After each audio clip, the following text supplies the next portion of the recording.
மதுரை தல்லாகுளத்தில் மதுரையில் பண்டாரிபுரம் என்னும் நிகழ்ச்சி நடைபெற்று வருகிறது.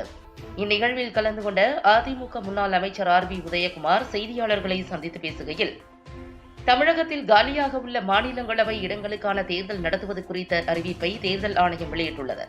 அதனைத் தொடர்ந்து திமுக தேர்தல் பட்டியலை வெளியிட்டுள்ளது. அதிமுக தலைமை அலுவலகத்தில் சட்டமன்ற தேர்தல் கட்டமைப்பு குறித்த ஆலோசனைக் கூட்டம் எடப்பாடி பழனிசாமி தலைமையில் நடைபெறுகிறது. அதிமுகவின் மாநிலங்களவை வேட்பாளர் பட்டியல் தயார் செய்வது குறித்து அதிமுக மூத்த நிர்வாகிகள் தலைமையில் சென்னை அதிமுக அலுவலகத்தில் ஆலோசனை நடைபெறவுள்ளது.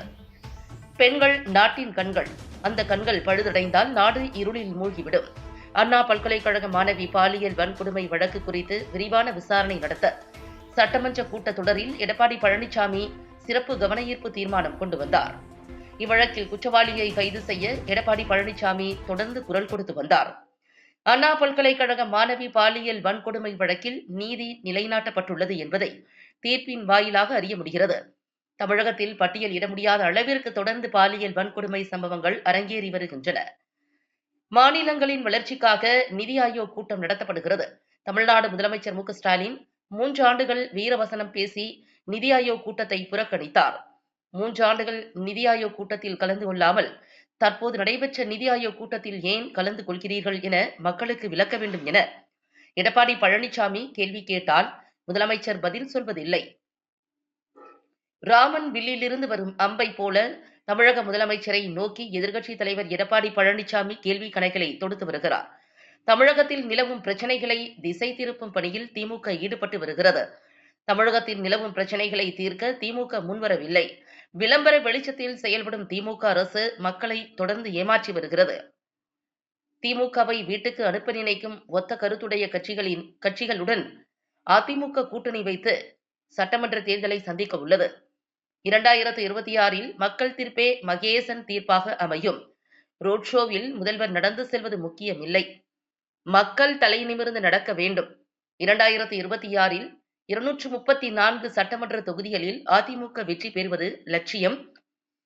2026 200 சட்டமன்ற தொகுதிகளில் அதிமுக வெற்றி பெறுவது நிச்சயம் என அவர் கூறினார். தேர்தல் ஆணையம் நேற்று அறிவிப்பு கொடுத்துருக்குறாங்க. இன்றைக்கு திமுக அவங்களுடைய வேட்பாளரை அறிவிச்சிருக்கிறாங்க. மாண்புமிகு பொதுச் செயலாளர் புரட்சித் தலைவர் எடப்பாடியார் அவர்கள் பாக கிளை அமைப்பது குறித்தும் கட்டமைப்புகளை 234 சட்டமன்ற தொகுதிகளிலே 68,500 வாக்குச்சாவடிகளில் கிளைக்கழகம் அமைக்கிற புது ரத்தம் பாய்ச்சுகின்ற வகையில் 45 வயது கீழே இருக்கக்கூடிய இளைஞர்களுக்கும் இளம்பெண்களுக்கும் வாய்ப்பு அளித்து அவர்கள் வயதில் மூத்த தாய் கழகத்தில் இருக்கக்கூடிய கழக மூத்த முன்னணியினர் வழி நடத்த அந்த அமைப்பை அமைக்க சொல்லி நாளைய தினம் அது குறித்த ஆய்வுக் கூட்டம் நம்முடைய புரட்சித் தமிழர் ஐயா எடப்பாடியார் தலைமையில் தலைமை கழகம் சென்னையில் எம்ஜிஆர் மாளிகையில் நடைபெற இருக்கிறது. அங்கே நம்முடைய மூத்த தலைமை கழக நிர்வாகிகள் இது குறித்து ஆய்வு நடத்த இருக்கின்றார்கள். அது குறித்து அந்த ஆய்வின் போது உங்களுக்கு நல்ல செய்தி வரலாம்.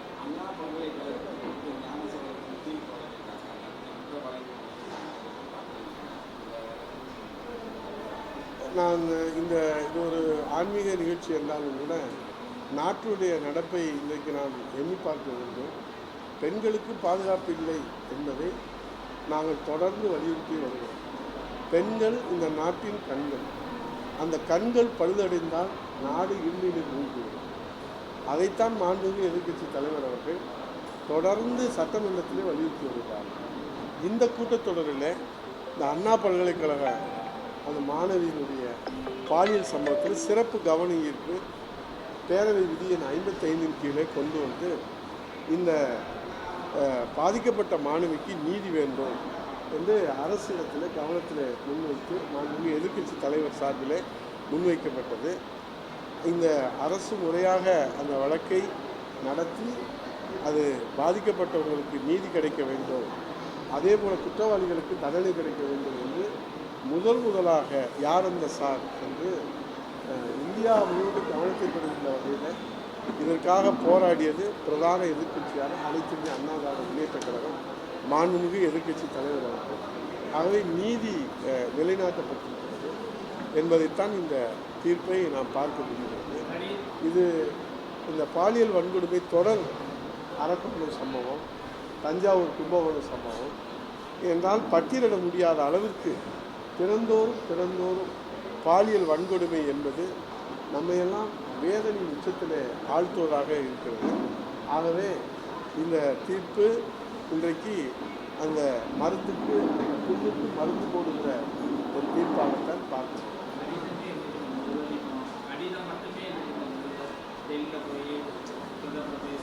நல்ல கேள்விக்குமார். அதாவது நிதி ஆயோக் கூட்டம், மாண்புமிகு பாரத பிரதமர் எல்லா முதல்வர்களுக்கும் அழைப்பு கொடுத்து அந்த நிதி ஆயோக் கூட்டம் எதற்காக நடத்தப்படுகிறது? அதில் பங்கேற்கிற முதல்வர்கள் வேலை இல்லாதவர்கள் அல்ல. அதில் பங்கேற்கிற பாரத பிரதமர் வேலை இல்லாமல் அது ஓய்வு நேரத்தில் நடத்தப்படுகிற கூட்டம் அல்ல. ஒரு மாநிலத்தினுடைய வளர்ச்சி குறித்து அதில் திட்டங்களை முன்வைத்து, வாதங்களை முன்வைத்து, நிதி தேவைகளுக்கு நம்முடைய நியாயமான காரணங்களை முன்வைத்து விவாதிக்கப்படுகிற அந்த ஆய்வு கூட்டம். அது ஒரு முதலமைச்சருக்கு கிடைத்திருக்கிற ஒரு அரிய வாய்ப்பு, அரிய சந்தர்ப்பம். இது ஸ்டாலினுக்கு தனிப்பட்ட முறையில் கொடுத்த வாய்ப்பு அல்ல, தமிழ்நாட்டு மக்களுக்காக கொடுக்கப்படுகிற ஒரு வாய்ப்பு. இது பிளானிங் கமிஷன் என்று ஏற்கனவே இருந்து விவாதிக்கப்பட்டதை நிதி ஆயோக் என்று அதை மேம்படுத்தி அந்த கூட்டத்தில் இவர் கலந்து கொள்ள வேண்டும் என்று அழைப்பு விடுக்கிற போது 3 ஆண்டுகள் அவர் வீரவசனம் பேசினார். இதனால் என்ன ஆனது? தமிழ்நாட்டினுடைய வளர்ச்சி பின்தங்கியது, நிதி கிடைக்கவில்லை என்று நாங்கள் சொல்லவில்லை. அவர்தான் முதலமைச்சர் ஸ்டாலின் தான் நீதியும் கிடைக்காது, நிதியும் கிடைக்காது, நான் ஏன் நிதி ஆய்வு கூட்டத்திலே கலந்து கொள்ள வேண்டும் என்று சொன்னவர் இப்போது நிதி ஆய்வு கூட்டத்தில் ஏன் கலந்து கொள்கிறீர்கள் என்று மக்களுக்கு விளக்கம் சொல்லுங்கள் என்று மாண்புமிகு எதிர்க்கட்சி தலைவர் புரட்சித் தலைவர் வருங்கால முதலமைச்சர் எடப்பாடியார் கேள்வி கேட்டால் அவருக்கு கோபம் வருகிறது. அரசை பற்றி குற்றம் சொல்வதற்கு ஒன்றும் இல்லை. ஆகவே மாண்புமிகு எதிர்க்கட்சி தலைவர் திரும்ப இதை சொல்வதில்லை, நான் பதில் சொல்வதற்கு தயாராக இல்லை என்று ஒரு முதலமைச்சர் சொல்வது இதை எதிர்கொள்ள முடியவில்லை. ராமனுடைய வில்லிலிருந்து புறப்படுகிற அம்பை போல எதிரிகளை தும்சம் செய்கிற கேள்வி கடைகளை மாண்புமிகு எதிர்க்கட்சி தலைவர் அவர்கள் ஒவ்வொரு நாளும் இந்த ஆளுகிற கட்சியின் அவல நிலையை உலகத்திற்கு தோலெடுத்து காட்டுகின்ற வகையிலும், பிரச்சனைகளுக்கு தீர்வு ஏற்பட வேண்டும் என்று மக்கள் மீது அக்கறையிலும் முதலமைச்சர்களும் அரசின் கவனத்துக்கு கொண்டு வருகிறார். ஆனால் அதை எதிர்கொள்வதற்கு இந்த அரசு திராணி இல்லாத அரசாக இருக்கிறது. ஆக பிரச்சனைகளை திசை திருப்புகிற ஒரு அரசாக இந்த அரசு இருக்கிறதை தவிர பிரச்சனைகளுக்கு தீர்வு காண்கிற ஒரு அரசு இந்த அரசு இல்லை. சுருக்கமாக சொல்ல வேண்டும் என்று சொன்னால், ஊடக வெளிச்சத்திலே, விளம்பர வெளிச்சத்திலே இந்த ஆட்சி நடந்து கொண்டிருக்கிறதை தவிர இந்த ஊடக விளம்பர வெளிச்சத்திலே தான் ஸ்டாலின் முகம் மக்களுக்கு தெரிகிறதை தவிர மக்களுக்கு சேவை என்கிற அந்த வெளிச்சம் என்பது இருள் சூழ்ந்து இருக்கிற காரணத்தினாலே இந்த அரசு மக்களால் புறக்கணிக்கப்படுகிற அரசாக இருக்கிறது.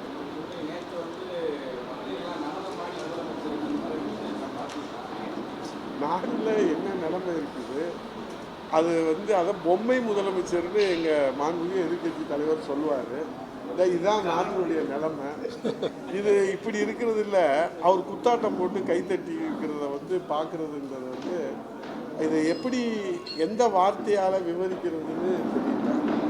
நாட்டில் அக்கறை செலுத்த வேண்டிய, கவனிக்க வேண்டிய பிரச்சனைகள் 1000 இருக்கிறது. இப்போ கோடை காலம், வெயில் காலம் வந்துருச்சு, மின் தேவை அதிகரிக்கிறது. அப்படின்னா மின் உற்பத்தியை அதிகரிக்கணும், அது சப்ளை சீராக இருக்கணும், இதெல்லாம் செய்யணும். ஆனால் மாண்புமிகு முதலமைச்சர் அவர்கள் கேட்பார் பேச்சை கேட்டாரோ அல்லது அவருக்கே அது விருப்பம் இருந்ததோ தெரியவில்லை. அந்த நடனத்தை பார்க்க முதலமைச்சருக்கு நேரம் இருக்கிறது. ஊட்டியிலே போய் அங்கே அவருக்கு பொழுதை கழிப்பதற்கு நேரம் இருக்கிறது. ஆனால் இந்த தமிழ்நாட்டு மக்களுடைய பிரச்சனைகளை தீர்ப்பதற்கு அவருக்கு நேரம் இல்லை. சட்டமன்றத்தில் பதில் சொல்வதற்கு நேரம் இல்லை. மாண்புமிகு எதிர்க்கட்சி தலைவர் கேட்கிற கேள்விகளுக்கு பதில் சொல்வதற்கு நேரம் இல்லை. அங்கே சமாதான கொடியை எடுத்துக்கொண்டு தந்தை ஸ்டாலின் முதலமைச்சர் செல்கிறார். இங்கே இளவரசர் வீரவசனம் ஈடிக்கும் பயமில்லை மோடிக்கும் பயமில்லை, ஆனால் என் தம்பி துபாய்க்கு பறந்தோடி விடுவான் என்று வீரவசனம் பேசுகிறார். இதை மக்கள் எப்படி எடுத்துக்கொள்வது என்று குழம்பி போயிருக்கிறார்கள். ஆகவே ரொம்ப சுருக்கமாக சொல்ல வேண்டும் என்று சொன்னால், எப்படி 2011 திமுக அரசு எப்படி மின்வெட்டின் காரணமாக வீட்டுக்கு போனதோ, அதே போல் இந்த 2026 சட்டம் ஒழுங்கு சீரழிவு, போதைப்பொருள் நடமாட்டம், பாலியல் வன்கொடுமை காரணத்தினாலே, அது தடுத்து நிறுத்த தவறிய காரணத்தினாலே அது ஸ்டாலின் வீட்டுக்கு போவது உறுதி. கோயபிள்ஸ் பிரச்சாரத்தை முதலீடாக வைத்து விளம்பர வெளிச்சத்திலே தன் முகத்தை காட்டி மக்களை ஏமாற்றுகிற இந்த நாடகம் என்பது நீண்ட நாள் தொடராது, முடிவு பெறுகிற காலம் கனிந்து வந்துவிட்டது. ஆகவே மக்கள் இந்த அரசை வீட்டுக்கு அனுப்புவதற்கு தயாராகிவிட்டார். வீட்டுக்கு அனுப்பணுன்ற எண்ணம் வந்து உறுதியாக இருக்கிற பட்சத்தில் சரியான கூட்டணிகள்லாம் அமைந்தால் மட்டும்தானே சார் வீட்டுக்கு அனுப்ப முடியும். விஜய் உள்ளிட்டவர்கள் நீங்கள் பேசணும், அடுத்தது இருக்கிற தேமுதிகவையும் சீட்டு கொடுப்பீங்களா என்னன்றது தெரியல. அவங்க வெளியில் போக போகிறாங்களான்னு தெரியல. உங்கள் பலம் வந்து ரொம்ப பலவீனமாக தானே சார். மதி, மக்கள் தீர்ப்பே மகேசன் தீர்ப்பு. மக்கள் தொண்டையை நாம் சரியாக செய்கிற போது அந்த தீர்ப்பும் சரியாக அமையும். இப்போது இருக்கிற அரசு மக்கள் தொண்டிலே தவறிய காரணத்தினாலே தீர்ப்பை மாற்றி எழுதுவதற்கு மக்கள் தயாராகிவிட்டார். ஆகவே இன்றைக்கு ஒத்த கருத்துடைய, ஒத்த சிந்தனையுடைய, ஒத்த எண்ணங்களுடைய எல்லோருடைய சிந்தனை, எண்ணம், செயல், லட்சியம், நோக்கம் திமுக அரசு வீட்டுக்கு போக வேண்டும் என்பது. அந்த ஒத்த கருத்துடைய கட்சிகள் எல்லாம் புரட்சித் தமிழர் ஐயா எடப்பாடியுடைய தலைமையில் அணிவகுப்பதற்கு மாண்புமிகு மத்திய உள்துறை அமைச்சர் அவர்கள் ஏற்கனவே உங்களை போன்ற பத்திரிகையாளர் சந்திப்பில் இங்கே மாண்புமிகு எடப்பாடி பழனிசாமி அவர்களுடைய தலைமையில் கூட்டணியிலே அமைத்து முதல்வர் வேட்பாளராக புரட்சித் தமிழர் ஐயா எடப்பாடியார் அவர்களை அன்றைக்கு முன்னிறுத்து பத்திரிகையாளர்களை தெளிவாக சொல்லிவிட்டார்கள். ஆகவே திமுகவை வீழ்த்துவதற்கு தலைமை தாங்குகிற அந்த ஆற்றலும் வல்லமையும் மன உறுதியும் மனித நேயமும் அங்கே மக்கள் சேவையும் அனுபவமும் முதிர்ச்சியும் அனைத்தும் கொண்ட ஒரு பொக்கிஷமாக நமக்கு கிடைத்திருக்கிற தலைவர் புரட்சித் தமிழர் எடப்பாடியார் என்பது மக்களின் தீர்ப்பு. அதுதான் மகேசன் தீர்ப்பு.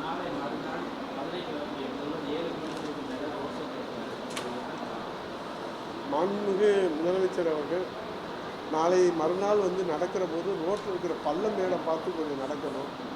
ஏன்னா மதுரை எல்லா ரோடுமே குண்டும் குழியுமா தண்ணியும் கண்ணியுமா இருக்கக்கூடிய ஒரு சூழ்நிலை. அவர் பாட்டில் யார் பேச்சாத கேட்டு அவர் முதல்வர், நம்ம முதல்வர் அந்த ரோட்டில் இருக்கிற குண்டு குழியில் விழுந்துட்டாருன்னா அது மதுரைக்கு ஒரு அவசொல்லாக அமைந்துவிடும். ஆகவே அவர் சாலையை தான் சீரமைக்கவில்லை, சாலையில் நடக்கிற போதாவது கவனத்தோடு நடக்க வேண்டும் என்று மதுரை மக்கள் எதிர்பார்க்கிறார்கள். அவர் நடக்கிறார், ஆனால் அரசாங்கம் தூங்குகிறது. முதலமைச்சர் நடப்பது சாதனை அல்ல, அரசாங்கத்தை நடத்துவதுதான் சாதனை. ஆனால் இங்கே நடப்பது முத்துவேல் கருணாநிதி ஸ்டாலின், ஆனால் தூங்குவது முத்துவேல் கருணாநிதி ஸ்டாலினுடைய திமுக அரசாங்கம். ஆக எப்போது அரசாங்கம் விழித்தெழும் என்று எதிர்பார்த்திருக்கிறார்கள். இந்த ரோடு ஷோ, இந்த சூப்பர் ஷோ, இந்த மக்கள் ஷோ எல்லாமே ஒரு ஷோ. அது காகிதப்பூ, அது மணக்காது. மதுரை மல்லி இடத்துல இந்த ரோடு ஷோ, இந்த காகிதப்பூ ஷோ எடுக்காது. ஆகவே இதையெல்லாம் மடைமாற்றுகிற வித்தை, இதையெல்லாம் திசை திருப்புகிற வித்தை, இது விளம்பர வெளிச்சத்திற்கான ஒரு பார்ட். அவர் சொல்லியிருக்காருல 2.0 லோடிங். அந்த 2.0 லோடிங் ஃபெயிலியர் என்பது தான் இந்த ரோடு ஷோவை நாம் பார்க்கிறோம்.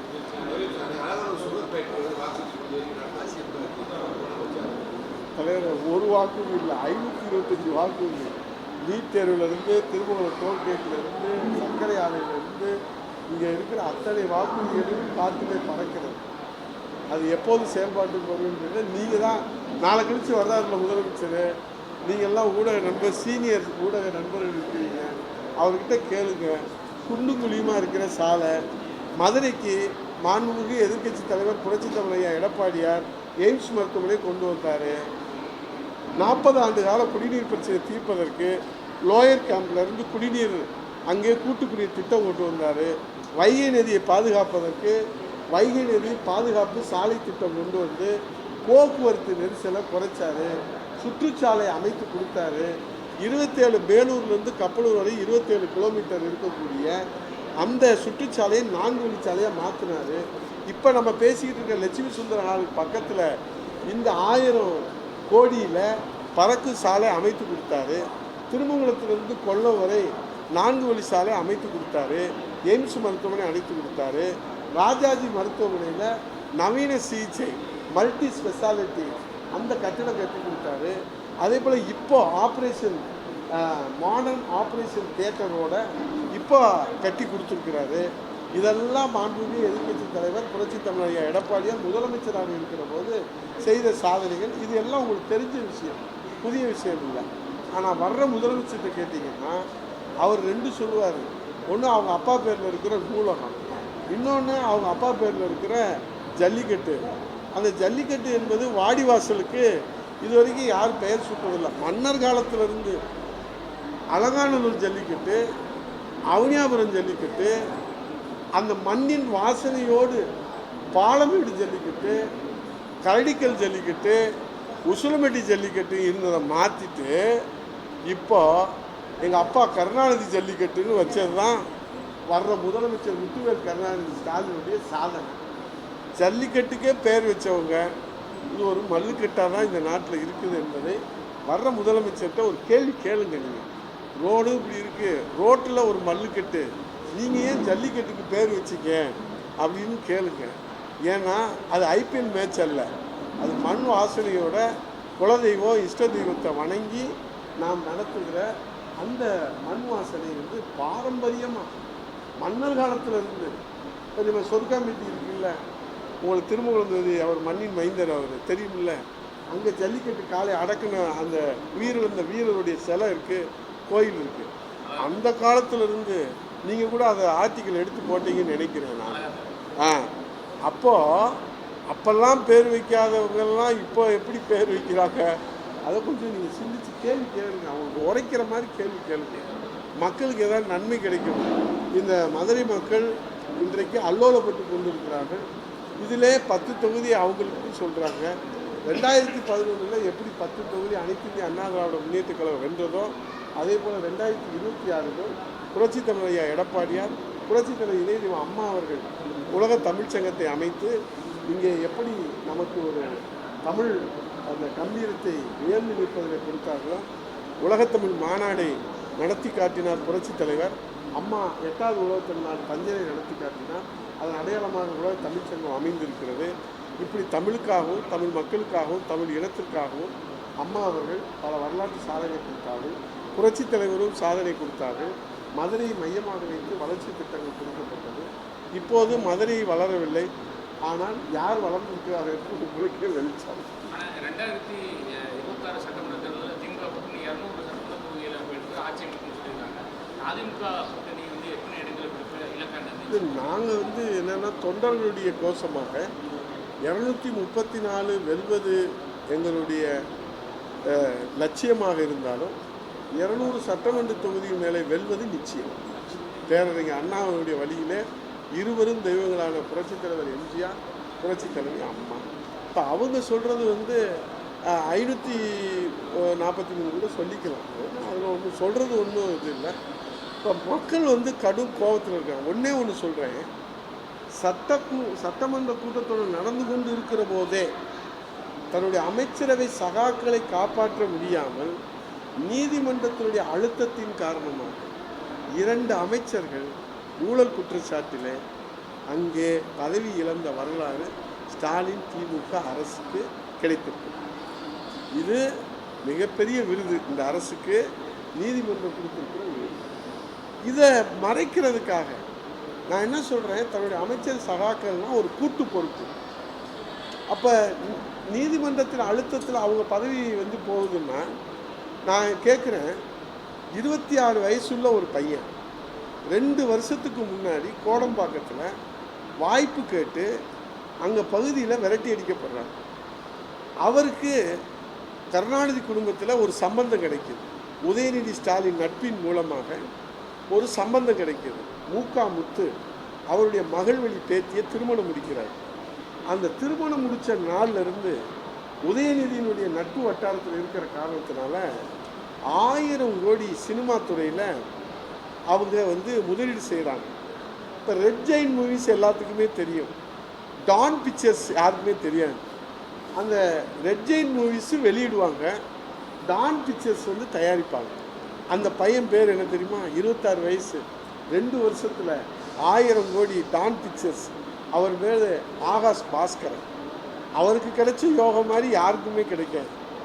இங்கே சொமேட்டோ, ஸ்விக்கி ஆன்லைனில் தங்களுடைய வறுமையை போக்குறதுக்காக, கண்ணீரை துடைக்கிறதுக்காக படித்த இளைஞர்கள் இன்றைக்கு அமேசான் போன்ற ஆன்லைனில் 100 ரூபாய்க்கும் 200 ரூபாய்க்கும் கொரியர் நிறுவனத்தில் வேலை செய்கிறாங்க.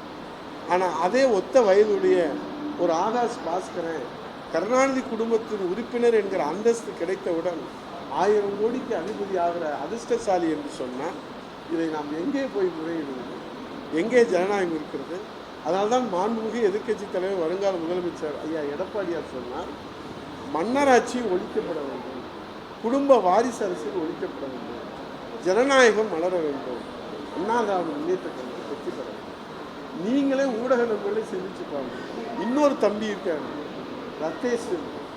இப்போ நீங்களாம் நட்பு வச்சுருக்கீங்க ஒருத்தருக்கு ஒருத்தர். அந்த நட்பு உயிருக்கு மேலான நட்பு.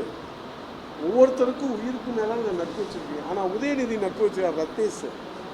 அவர் குபேரனுக்கே கடன் கொடுக்குற அளவில் உயர்ந்திருக்காரு. யாருக்கு? குபேரனுக்கு.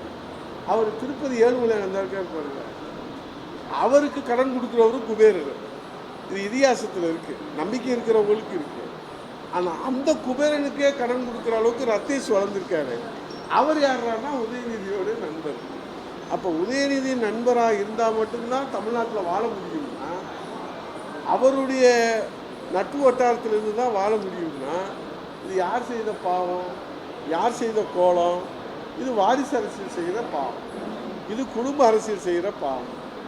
ஆக ஒரு முதலமைச்சருக்கு மகனாக பிறந்த காரணத்தினாலே திமுக தலைவராகி, எம்எல்ஏ ஆகி, அமைச்சராகி, துணை முதலமைச்சராகி, இப்போது முதலமைச்சராக வந்திருக்கிறார். அதே முதலமைச்சருக்கு மகனாக பிறந்த காரணத்தினாலே இளைஞரணி செயலாளராகி, அமைச்சராகி, துணை முதலமைச்சராகி. இப்போ அவருக்கு மகனாக பிறந்த காரணத்தினால அவர் என்ன அமைச்சராக போகிறாருன்னு தெரியல. அப்போ இது என்ன கூத்து? இதுக்கு எதுக்கு தேர்தல்? இதுக்கு எதுக்கு நம்ம இந்திய அரசியலமைப்பு சட்டம்? இதுக்கு எதற்கு நம்ம ஜனநாயகம்? நீங்கள் கேட்கலாம், வாரிசு அரசியல் எல்லா இடத்துலையும் இருக்குது. உழைப்பதற்கு வாரிசு வரலாம், ஆனால் கொள்ளையடிப்பதற்கும் இங்கே பலனை அணிவிப்பதற்கு மட்டும் வருவது என்பது ஏற்பட முடியாது. ஆகவே தான் ரத்தேஷ் எங்கே பறந்தார், ஆகாஷ் பாஸ்கரன் எந்த ஆகாசத்திலே இருக்கிறார் என்பது தமிழ்நாட்டு மக்களுடைய கேள்வி. இதுக்குத்தான் யார் அந்த விஐபி, யார் அந்த சார், யார் அந்த தியாகி, யார் அந்த குற்றவாளி, இதை மறைப்பதற்கு தான் சரணாகதி அடைந்திருக்கிற நம்முடைய முதலமைச்சர். அந்த பற்றி ஆகாச பற்றி அதை நம் ஸ்டாலின் தான் இந்த வித்தைக்கு, அந்த வித்தைக்கு சொந்தக்காரர். ஆகாச பெல்ட்டிக்கு வித்தைக்கு சொந்தக்காரர் யார் என்றால் தமிழ்நாட்டு முதலமைச்சர் முத்துவேல் கருணாநிதி. யாருக்காவது ஆகாச பெல்ட்டி அடிக்கணும்னு விருப்பம் இருந்துச்சுன்னா நம்ம முதலமைச்சர் முத்துவேல் கருணாநிதி ஸ்டாலின் நாளை கழித்து மதுரைக்கு வர்றாரு. நம்ம மாவட்ட அமைச்சர் மாண்புமிகு மூர்த்தி அண்ணன் இருக்கார், அவர்கிட்ட நீங்கள் ஒரு வேண்டுகோள் வச்சிங்கன்னா அவர் முதலமைச்சர்கிட்ட கூட்டிகிட்டு போய் அந்த பெல்ட்டியை அடிக்கிறது எப்படி, ஆகாச பெல்ட்டி அடிக்கிறது எப்படி என்பதை அழகாக கற்றுத்தரலாம். கற்றுத்தரலன்னா ஏன்ட்ட சொல்லுங்கள், நம்ம அடுத்து கோரிக்கை வைப்போம். நன்றி, வணக்கம். செல்வகுமாருக்கு வணக்கம், எல்லாருக்கும் வணக்கம்.